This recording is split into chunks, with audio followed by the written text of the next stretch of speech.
suis né à Paris, j'ai vécu très longtemps en Espagne, à Ibiza et à Barcelone. Ça m'a appris beaucoup de choses. J'ai étudié justement le design d'objets à Barcelone.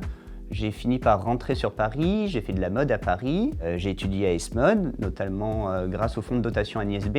De voir la galerie du jour d'un côté, voir l'amour du cinéma d'Agnès B, de voir son côté styliste. C'est vrai que dans ma tête, ça a planté une graine et je me suis dit qu'on pouvait un peu tout faire et finalement chacun fait un peu comme il veut, comme il peut, comme il en a envie avec ses armes personnelles. Moi j'ai besoin de la mode comme de l'art pour me sentir épanoui. Je suis exposé par la galerie Thomas Tournemine à Lille Art Up en février prochain et je suis justement en train de travailler sur les toiles qui seront justement exposées là-bas. On vit dans un monde où on est confronté à beaucoup d'images, à de corps, on est stimulé par... le côté visuel est quand même, en tout cas en ce qui me concerne, très stimulé.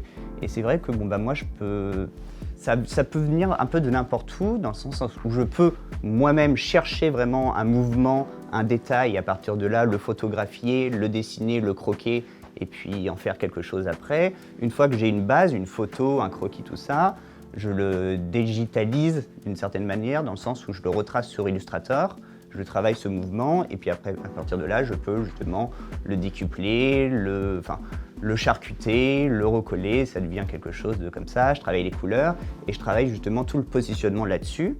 Une fois que ça c'est fait, j'imprime la chose, je reprojette, je redessine, et à partir de là, après, je rentre dans tout ce qui est travail de contraste, de matière, de luminosité, de lumière. L'autre élément capital de mon travail, c'est justement le stylo pilote.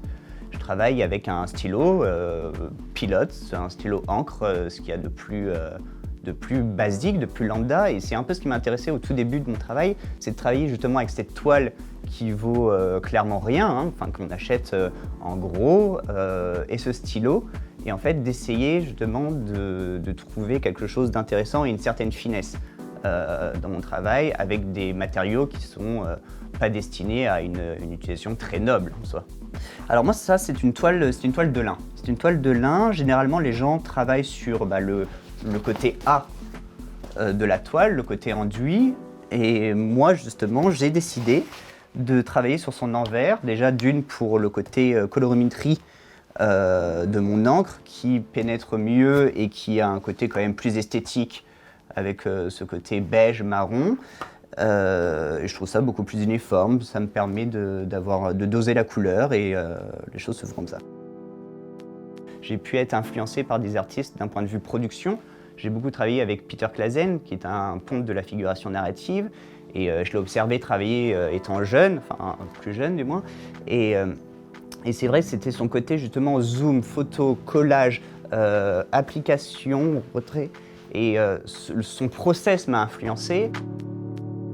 Moi j'ai besoin de faire plusieurs choses pour me nourrir. Je jongle encore entre ces deux mondes, celui de la mode et celui de l'art, mais justement j'essaye d'en faire un tout, de m'inspirer du monde de la mode, de l'univers de la mode pour justement faire de l'art.